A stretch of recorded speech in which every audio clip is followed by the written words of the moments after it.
यमुना के किनारे बसा कालपुर गांव एक ऐसी बस्ती थी जहां मिट्टी की सोंधी गंध के साथ साथ इंसानों की कड़वाहट और स्वार्थ की बदबू भी हवा में घुली थी। गांव के लोग मेहनतकश थे, लेकिन उनके दिलों में छल और लालच की काली स्याही छुपी थी। इसी गांव के एक टूटे फूटे कच्चे मकान में, जहां दीवारें बारिश में गलती थीं और छत से पानी टपकता था, एक बच्चे का जन्म हुआ। उसका नाम रखा गया अर्जुन। उसकी माँ मालती एक कमजोर और बीमार औरत थी, जिसके चेहरे पर हमेशा दर्द की गहरी रेखाएं खिंची रहती थी। मालती ने अर्जुन को जन्म देने के 6 महीने बाद ही अपनी अंतिम सांस ली। उसकी मौत ने नन्हे अर्जुन को अनाथ कर दिया। अर्जुन का बाप रघु पहले ही एक सड़क हादसे में कुचलकर मर चुका था। उसकी लाश को गांव वालों ने सड़क के किनारे पड़ा देखा था, और तब से गांव में ये बात फैल गई थी कि रघु का परिवार अभिशप्त है। अर्जुन अब पूरी तरह अकेला था। उसकी मासूम आंखें दुनिया को समझने की कोशिश करती थी, लेकिन उसे सिर्फ ठंडी दीवारें और गांव वालों की बेरुखी दिखाई देती थी। आखिरकार उसके दादा दादी हरपाल और कमला ने उसे अपने पास रख लिया। हरपाल एक सख्त और गुस्सैल बूढ़ा था, जिसकी आवाज सुनकर गांव वाले कांपते थे। वह गांव की पंचायत में बैठता, लेकिन उसकी जिद और कड़वाहट ने उसे लोगों से अलग थलग कर दिया था। हरपाल की आंखों में हमेशा एक आग जलती थी, जैसे वह दुनिया से कोई पुराना हिसाब चुकाना चाहता हो।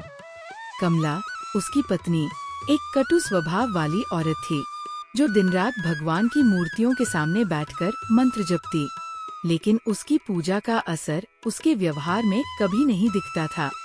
वह अपने आसपास के लोगों को ताने मारने का कोई मौका नहीं छोड़ती थी। हरपाल और कमला ने अर्जुन को पाला, लेकिन ये पालन पोषण प्यार से नहीं, बल्कि मजबूरी से था। हरपाल उसे सुबह सुबह खेतों में ले जाता और डांटता, कमबख्त, अगर जिंदगी में कुछ बनना है तो पसीना बहाना सीख, यहाँ मुफ्त में कुछ नहीं मिलता। कमला उसे रात को सूखी रोटी और प्याज का एक टुकड़ा थमा देती और ताने मारती, खा ले, ज्यादा नखरे मत कर, तू तो हमारे सिर का बोझ है। अर्जुन के नन्हे मन में ये ताने जहर की तरह उतरते थे। वह सोचता, क्या मैं वाकई एक बोझ हूँ? क्या मेरे जन्म का कोई मतलब नहीं है? फिर भी कमला की गोद में उसे कभी कभी सुकून मिलता। रात को जब वो उसे रामायण की कहानियाँ सुनाती, तो अर्जुन के मन में एक अजीब सी शांति छा जाती। वह राम के वनवास और सीता के दुख की कहानियां सुनकर सोचता, क्या मेरी जिंदगी भी ऐसी ही है? क्या मुझे भी हमेशा दुख झेलना पड़ेगा? लेकिन वह अभी छोटा था, और उसका मन इन सवालों के जवाब नहीं ढूंढ पाता था। कमला की कहानियों में उसे एक उम्मीद की किरण दिखती थी, लेकिन हरपाल के तानों और कमला की कंजूसी ने उसकी उस उम्मीद को बार बार कुचल दिया। जब अर्जुन 12 साल का हुआ, तो नियति ने फिर से उसका पीछा किया। एक सर्द रात को हरपाल को दिल का दौरा पड़ा। वह अपने पुराने खटिया पर तड़पता रहा, और सुबह तक उसकी सांसें थम गईं। कमला इस सदमे को बर्दाश्त न कर सकी। वो पहले से ही बीमार थी, और हरपाल की मौत के कुछ हफ्तों बाद वह भी चल बसी। अर्जुन अब पूरी तरह अनाथ था। गांव वाले उसकी हालत पर ताने मारते, इस अभिशप्त बच्चे को कौन पालेगा? इसका जन्म ही दुर्भाग्य लेकर आया है। कुछ लोग उस पर तरस खाते, लेकिन कोई उसे अपने घर ले जाने को तैयार नहीं था। अर्जुन की आंखों में अब सिर्फ अंधेरा था। वह गांव के कुएं के पास बैठकर घंटों रोता और सोचता, मेरे साथ ऐसा क्यों हुआ? क्या भगवान भी मुझसे नफरत करता है? अर्जुन की जिंदगी अब एक काले साए में डूब चुकी थी। आखिरकार उसके चाचा सुरेश और चाची मंजू ने उसे अपने घर में जगह दी। सुरेश एक लालची और कंजूस किसान था, जिसके लिए पैसा ही सब कुछ था। वह दिन रात खेतों में काम करता और अपनी तिजोरी में पैसे छुपाता। उसकी आंखों में हमेशा एक चालाकी झलकती थी, जैसे वो हर पल कोई नया फायदा ढूंढ रहा हो। मंजू एक कर्कशा औरत थी, जिसकी जुबान इतनी तीखी थी कि लोग उससे बात करने से कतराते थे। उसकी आवाज में हमेशा एक जहर घुला रहता था, जो सुनने वाले के दिल को चीर देता था। उनकी एक बेटी थी, शीला, जो अपनी माँ की तरह ही चालाक और स्वार्थी थी। शीला को हमेशा नई नई चीजें चाहिए थीं और वह अपने माता पिता की लाडली थी। अर्जुन को उनके घर में एक कोने में पड़ा पुराना खटिया मिला। उसका बिस्तर फटा हुआ था और रात को ठंडी हवा उसकी हड्डियों को चीरती थी। सुरेश और मंजू ने उसे स्कूल भेजा, लेकिन ये उनका कोई एहसान नहीं था। वे गांव वालों की नजरों में अच्छे बनना चाहते थे। मंजू गांव की औरतों से कहती, देखो, हमने इस अनाथ को पाला, कितना पुण्य का काम कर रहे हैं। लेकिन घर के अंदर अर्जुन की जिंदगी नरक थी। उसे सुबह सुबह गायों का गोबर साफ करना पड़ता, कुएं से पानी लाना पड़ता और खेतों में मजदूरी करनी पड़ती। मंजू उसे हर वक्त ताने मारती, कमबख्त, तू हमारे घर में मुफ्त का खाना खाता है तो काम तो करना पड़ेगा ना। अगर तुझे काम नहीं करना तो निकल जा यहाँ से। सुरेश भी चुप नहीं रहता। वह अर्जुन को डांटता, बेकार का बोझ है तू, मेरे खेतों का पसीना खा रहा है और ऊपर से नखरे। अर्जुन के मन में ये बात जहर की तरह उतर गई कि वह इस घर का बेटा नहीं बल्कि एक गुलाम है। वह रात को अपनी खटिया पर लेटकर सोचता, क्यों? क्या इसलिए कि मैं इनका खून नहीं हूँ? शीला तो दिन भर आराम करती है, फिर मुझसे इतना काम क्यों? वो शीला को देखता, जो अपनी माँ के साथ हंसती खेलती थी और उसे जलन होती। शीला को नई चप्पलें मिलती, नई किताबें मिलती और उसे हमेशा प्यार से बुलाया जाता। लेकिन अर्जुन को सिर्फ ताने और काम का बोझ मिलता। उसके दिल में सुरेश और मंजू के लिए नफरत की आग धधकने लगी। अर्जुन ने अपनी नफरत को गांव वालों के सामने उड़ेलना शुरू किया। वह चौपाल पर, स्कूल के दोस्तों के बीच और जहाँ भी मौका मिलता मंजू की बुराई करता। मेरी चाची मुझे गुलाम की तरह रखती है, मुझे कभी प्यार नहीं देती।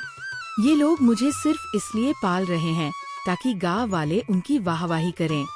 गांव वाले उसकी बातें सुनकर हंसते, कुछ उसे बच्चा कहकर टाल देते और कुछ मजे लेकर उसकी हाँ में हाँ मिलाते। एक बूढ़ा, रामलाल, उसे समझाने की कोशिश करता, बेटा, तू गलत समझ रहा है। तेरे चाचा चाची ने तुझे आश्रय दिया है, उनका शुक्रिया मान। लेकिन अर्जुन की नफरत इतनी गहरी थी कि वह किसी की बात सुनने को तैयार नहीं था। वह सोचता, ये लोग मेरे दुख को नहीं समझ सकते, ये सब मिले हुए हैं। अर्जुन की नफरत दिन ब दिन बढ़ती गई। वह अपने स्कूल के दोस्तों से कहता, एक दिन मैं इन सबको दिखाऊंगा, मैं इन नीच लोगों से आजाद होकर कुछ बनकर दिखाऊंगा। उसकी आंखों में बदले की आग जल रही थी। वह हर रात सोचता कि वह एक दिन इतना बड़ा आदमी बनेगा कि सुरेश और मंजू उसके सामने झुकेंगे। उसका मन अब सिर्फ एक ही सपने से भरा था, इन लोगों को उनकी औकात दिखाने का। अर्जुन बड़ा हो रहा था और उसकी पढ़ाई में रुचि बढ़ रही थी। सुरेश और मंजू ने उसे पढ़ाई से नहीं रोका, क्योंकि उन्हें लगता था कि अगर अर्जुन कुछ बन गया तो उनका नाम भी होगा। लेकिन उनके इस फैसले के पीछे भी स्वार्थ था। मंजू गांव की औरतों से कहती, अगर ये लड़का पढ़ लिख गया तो हमें भी फायदा होगा, कम से कम इस बोझ से छुटकारा तो मिलेगा। अर्जुन को ये बातें सुनाई देती थी और उसका मन और कड़वाहट से भर जाता था। अर्जुन ने स्कूल में जी जान से मेहनत की। वह सुबह खेतों में काम करता, दोपहर में स्कूल जाता और रात को चिराग की टिमटिमाती रोशनी में किताबें पढ़ता। गांव का स्कूल पुराना और जर्जर था, लेकिन अर्जुन के लिए वो एक मंदिर था। वहाँ के एक शिक्षक, पंडित राम प्रसाद, ने अर्जुन की मेहनत को देखकर उसे प्रोत्साहित किया। बेटा, तू पढ़ाई में ध्यान दे, ये तेरा हथियार है, इससे तू अपनी जिंदगी बदल सकता है। अर्जुन ने पंडित जी की बात को दिल से लगा लिया।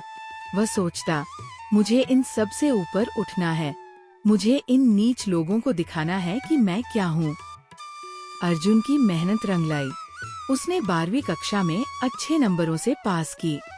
गांव वाले हैरान थे, कुछ ने उसे बधाई दी, लेकिन ज्यादातर लोग उसकी कामयाबी से जलन महसूस करते थे। मंजू ने गांव की औरतों से कहा, देखो, हमने इसे पढ़ाया लिखाया, आज ये पास हुआ है तो हमारी वजह से। अर्जुन को ये बातें सुनकर और गुस्सा आता। वह सोचता, इनका कोई एहसान नहीं है, मैंने अपनी मेहनत से ये सब हासिल किया। 12वीं के बाद अर्जुन ने सरकारी नौकरी की तैयारी शुरू की। वह दिन रात किताबों में डूबा रहता। गांव में एक पुराना स्कूल था, जहां वह अपने दोस्तों के साथ पढ़ाई करता। उसका दोस्त मोहन उसे प्रेरणा देता, अर्जुन तू मेहनत कर, तुझे इन सब से ऊपर उठना है। मोहन भी एक गरीब परिवार से था, लेकिन उसका दिल साफ था। वह अर्जुन का साथ देता और दोनों मिलकर रात रात भर पढ़ाई करते। अर्जुन की आंखों में एक जुनून था। वह सोचता, मुझे नौकरी मिलेगी और मैं इन सबको दिखाऊंगा कि मैं इनका मोहताज नहीं हूँ। 2 साल की कड़ी मेहनत के बाद अर्जुन को जिला कार्यालय में लिपिक की नौकरी मिल गई। जब ये खबर गांव में फैली, तो सुरेश और मंजू ने दिखावे के लिए गांव में मिठाई बांटी। मंजू ने मंदिर में जाकर ढोंग किया कि उसने भगवान से अर्जुन की कामयाबी मांगी थी। सुरेश ने गांव वालों को गर्व से बताया, देखो हमने इस अनाथ को पाला और आज ये अफसर बन गया। लेकिन अर्जुन के दिल में वही कड़वाहट थी। वह सोचता, अब ये तुच्छ लोग खुश हो रहे हैं, लेकिन पहले तो मुझे मजदूर की तरह रगड़ा। इनका कोई एहसान नहीं है मुझ पर। नौकरी मिलने के बाद अर्जुन शहर चला गया। उसने एक छोटा सा किराए का कमरा लिया और अपनी नई जिंदगी शुरू की। शहर की चमक दमक ने उसे मोह लिया। वह अपने गांव के पुराने दिन भूलना चाहता था। उसने सुरेश और मंजू से पूरी तरह किनारा कर लिया। वह फोन पर भी बात नहीं करता था। जब कभी गांव आता तो उनके घर में पल भर को रुकता और गांव वालों से अपनी कामयाबी के किस्से सुनाता। उसका व्यवहार अब कठोर और घमंडी हो गया था। वह सोचता, मैंने अपनी मेहनत से सब कुछ हासिल किया, इन नीच लोगों ने मेरा क्या बिगाड़ा।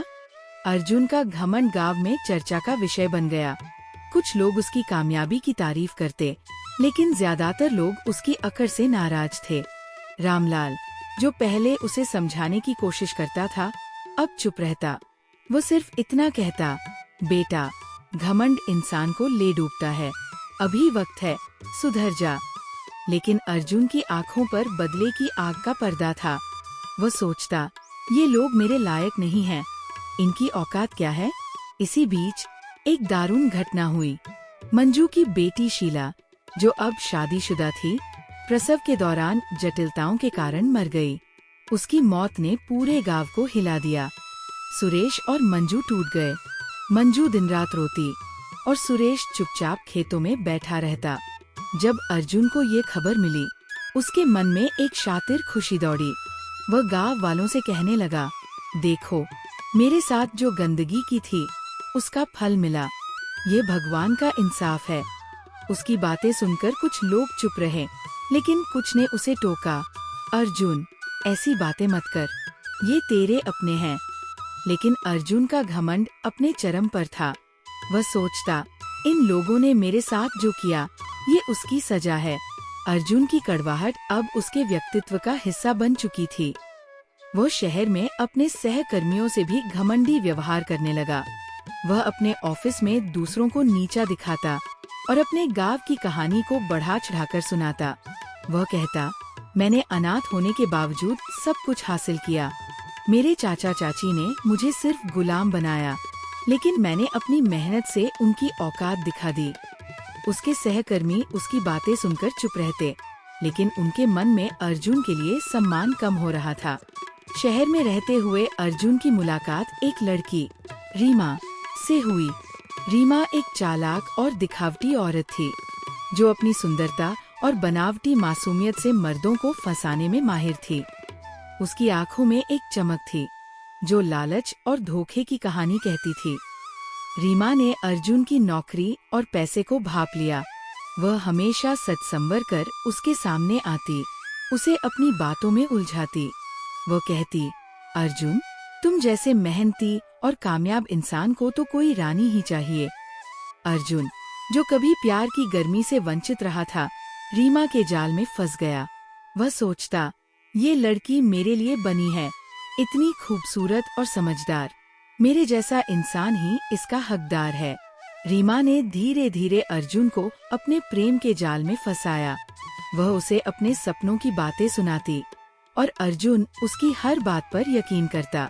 रीमा ने शादी की बात छेड़ी और अर्जुन ने बिना सोचे समझे हामी भर दी।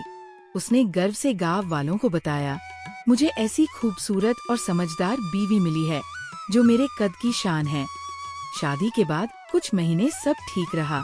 रीमा अर्जुन के साथ हंसती खेलती और वह उसकी हर बात पर यकीन करता। लेकिन रीमा का असली चेहरा जल्दी ही सामने आया। एक दिन जब अर्जुन को नौकरी के सिलसिले में कुछ दिन बाहर जाना पड़ा, उसने रीमा को उसके मायके छोड़ दिया।